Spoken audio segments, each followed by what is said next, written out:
अब घाइतेको लागि के हुन्छ मन्त्रीज्यू? अब घाइतेको लागि उपचार हुन्छ। यति धेरै एनर्जी चाहिँ कसरी आउँछ सर? इनर्जीको कुरा त भात खाएपछि आउँछ इनर्जी। तपाईँ चुनाव लड्ने कि नलड्ने? म नलड्ने।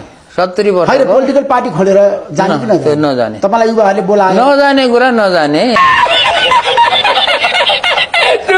सेवा सुविधाहरू छोडिरहनु भएको छ, हजुरको केही छ त्यस्तो मन्त्रीहरू बन्दै गर्दाखेरि पाएको? सेवा सुविधा मलाई केही पनि चाहिन्न। म चाहिँ अब मन्त्रालयमै बस्ने हो, त्यही ओछ्यान लाउने हो, त्यही सुत्ने हो।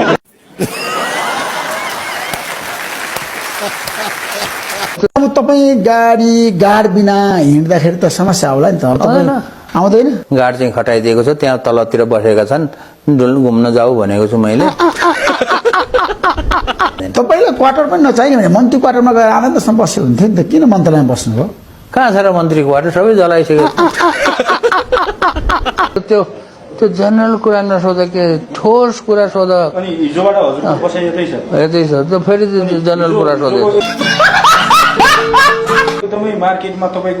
त्यो मार्केटले मैले गरेको होइन। एकदमै चर्चा पाउनु भएको छ तपाईले, के भन्नुहुन्छ यो विषय? मलाई थाहा छैन चर्चा गरेको कि गरेको छैन, मैले त्यो गरेको हेरेकै छैन। आफ्नो काममा निजी निवास छैन? निजी निवास कहाँ छ त? निजी निवास आविष्कार केन्द्र छ नि। मन्त्रालयमै बस्नु हो, यहीँ सुत्नुहुन्छ नि? आफ्नो घरमा बस्नलाई आफ्नो घर हुनु पर्यो होइन? गाडीमा चढ्नलाई आफ्नो गाडी हुनु पर्यो। जस्तो ठुलो बङ्गला खोजेर होइन गाडीमा मेरो पनि केही छैन, म पनि 18-20 घण्टा काम गर्छु, तपाईँ जस्तै हो। घरमा त बस्नुहुन्छ नि। नेपाली जनताले निशुल्क शिक्षा पाउँछन् त अब तपाईँ मन्त्री हुँदाखेरि? अरे म मन्त्री हुँदैमा निशुल्क शिक्षा कसरी दिने? म भगवान हो र भनेको। एउटा न एउटा त केही त राम्रो काम त केही न केही होला त नि, गरौँला। अहिले नि कसरी भन्ने, त्यो पत्रकारहरूले नपेल्नु न हो। मन्त्री नबन्नु भनेर भनिन्छ। मन्त्री त म मन्त्री होइन।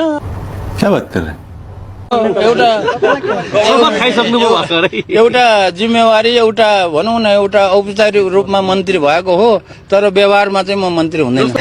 कुरो घाँस त्यो हो क्या? अरूले भइरहेछ यो विषयमा के म आफ्नो काममा व्यस्त छु।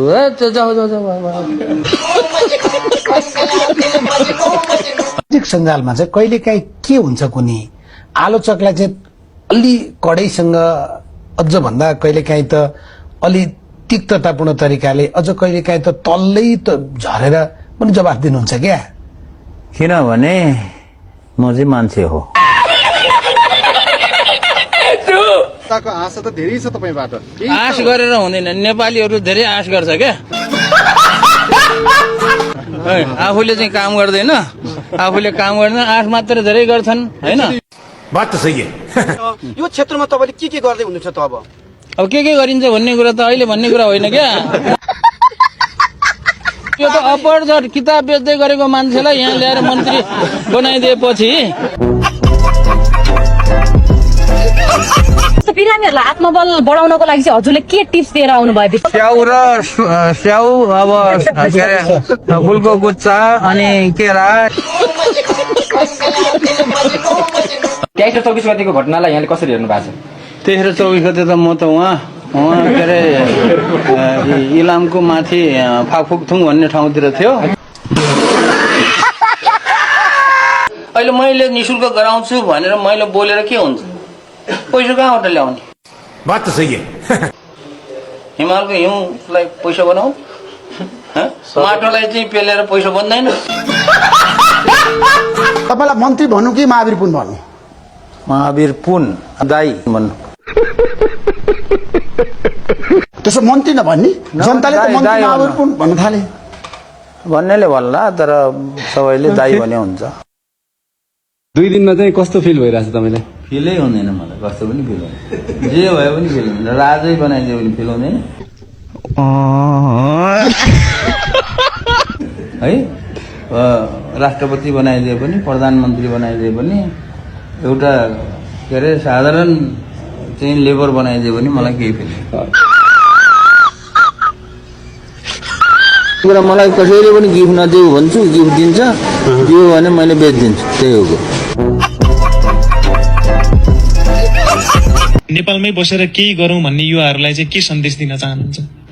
जेसुकै गर भन्ने सन्देश दिन्छु मैले।